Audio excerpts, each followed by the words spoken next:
Salut tout le monde, je me nomme Pikachu et je ne suis pas un lapin comme les autres. En réalité, sous cette magnifique fourrure dorée se cache un lapin qui est capable de... ma petite patte coûte bon à ce moment.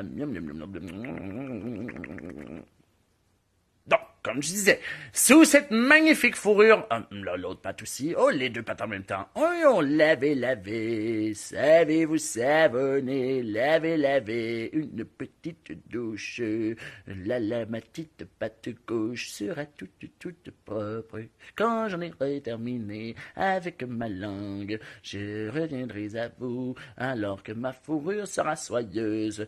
Oh non, je continue à me laver, Ah, bon, d'accord, un peu de sérieux. Donc, comme je disais, sous cette magnifique fourrure dorée se cache un autre petit lavement. Encore une fois, je me trouvais sale, donc je continue à me nettoyer avec ma langue. Et voici. Rebonjour! Alors, premier conseil de télévision, ne jamais vous présenter à la caméra en n'étant pas douché ou avoir pris votre bain. Je trouvais que je puais, c'en était insoutenable. Maintenant, comme je disais, sous cette fourrure dorée se cache en réalité un lapin qui est capable de comprendre le Québec et le Canada entre les années 1745 et 1905. C'est pourquoi votre magnifique enseignant m'a demandé de venir faire des petites capsules récapitulatives. Oh, je crois que j'ai trouvé une sortie. Ah non, fausse alerte. Alors, de venir faire des vidéos récapitulatives à la fin de certains cours pour vous aider dans votre compréhension et afin de mieux réussir votre histoire et géographie de cette année. Oh, où est la caméra? Elle est là. La voici, la voilà la coquine. Donc, puisque vos premiers cours portaient sur l'interprétation des cartes géographiques, des lignes du temps, des tableaux, des diagrammes et des documents visuels, je crois que j'ai vu une autre carotte. Une carotte encore plus grosse que les autres. Ah non, d'accord. C'était une fausse carotte. Me revoilà devant vous, prêt à vous enseigner. Donc, comme je disais, les cartes géographiques permettent d'analyser un territoire ou une partie d'un territoire.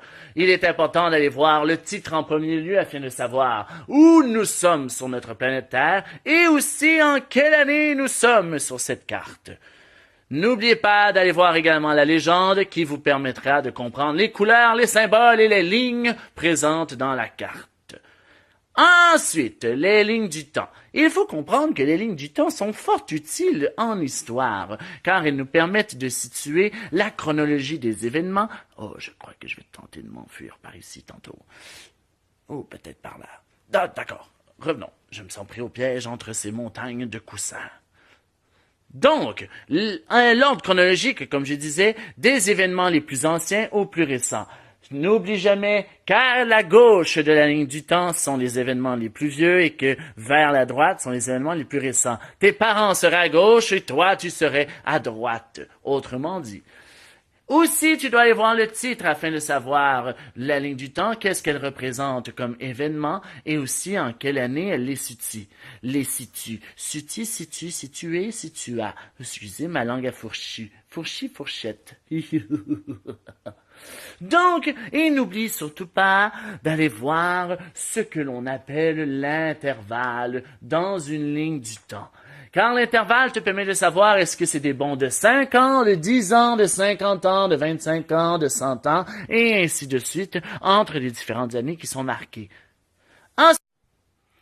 Ensuite, une autre chose que tu auras à interpréter dans ton cahier d'exercice sont les tableaux. Les tableaux sont fort simples. Tu n'as qu'à lire le titre et regarder le nom donné aux différentes colonnes afin de comprendre ce qui est classé à l'intérieur. Par la suite, les diagrammes fonctionnent comme ceux que tu as construits en mathématiques. Il doit y avoir un titre, regarde le nom des axes, et n'oublie pas que l'axe vertical représente les quantités, tout ce qui est nombre. Ensuite, regarde bien le pas de graduation. Est-ce que c'est des bons de 2? Est-ce que c'est des bons de 50, de 100, et ainsi de suite. La nouveauté, c'est le diagramme circulaire. Il ressemble à une pointe de tarte. Sache en passant que ma tarte préférée est la tarte aux carottes et meringues. Quelle délicieuse tarte. Excusez. Nous revenons au diagramme. Le diagramme circulaire fonctionne en pourcentage. Si c'est la moitié du cercle qui est coloré d'une couleur, alors ça représente en réalité 50%, et ainsi de suite. Toutes les petites pointes de tarte, quand on additionne le pourcentage, on doit arriver à 100%. Et finalement, les documents visuels sont d'une grande importance pour les historiens car ils sont comme une image du passé qui nous permet de comprendre tout ce qui s'est passé dans le passé. Ça fait beaucoup de passé. N'oubliez tout ça, c'est du passé. Ha! Alors, le document visuel, il y en a 3 types. Il peut y avoir des photos, il peut y avoir des peintures et des affiches. N'oublie pas, quand un document visuel t'est présenté, pour bien le comprendre, de lire la légende qui est annexée, mais également d'observer attentivement dans les moindres détails tout ce qui est présenté.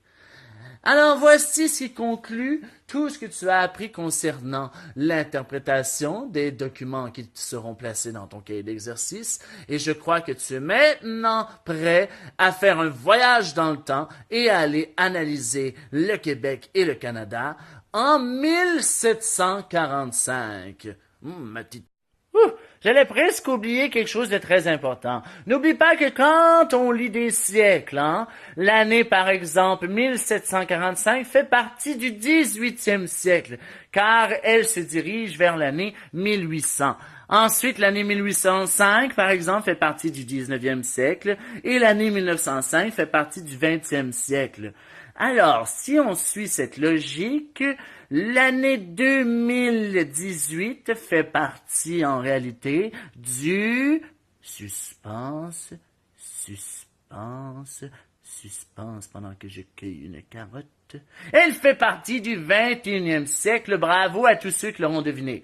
Et un petit pas bravo à ceux qui auront pensé que l'année 2018 fait partie du 2018e siècle. Ça, c'est vraiment une réponse un peu absurde. Donc, je vous laisse pendant que je vais déguster mes super carottes. Oh, qu'elles sont magnifiques, ces carottes.